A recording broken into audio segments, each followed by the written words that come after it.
8 மணி நேரம் வேலைக்கு தான் இந்த போராட்டம்.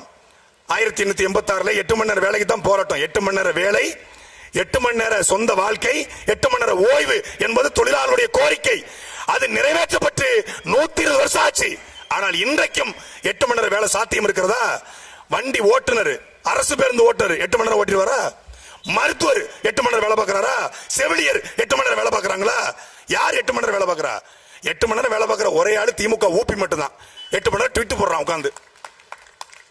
அவன் ஒருத்தன் தான் 8 மணி நேரம் வேலை பார்க்கறான். வேற எவனும் 8 மணி நேரம் வேலை பார்க்கறது இல்ல. கொத்தடிமை முறை ஒழிக்கப்படல. இன்னைக்கும் அங்கங்க சொல்றான் கொத்தடிமை முறைகள் மீட்டெடு கொண்டு வந்திருக்கோம். ஆனா 1920 இந்தியாவில் கொத்தடிமை முறை ஒழிக்கப்பட்டுச்சு. ஆனா அவன் தான் சொல்றான்ல, தம்பி எனக்கு முன்னாடி தம்பி சொன்னாரு, நாங்க கருணாநிதி குடும்பம் எங்களுக்கு எதுவுமே சரிப்பட்டு வராது. எங்களுக்கு அந்த குடும்பம் தான் சரிப்பட்டு வரும். எங்களை நீங்க அடிமைன்னு சொல்லுங்க, கொத்தடிமைன்னு சொல்லுங்க. அது இவ்வளவு பெரிய மீசையை வச்சுக்கிட்டு சொல்றாங்க. செருப்பு இருக்கு பாருங்க, பேட்டா செருப்பு மாதிரி மீசையை வச்சுக்கிட்டு எங்களை கொத்தடிமைன்னு சொல்லுங்க.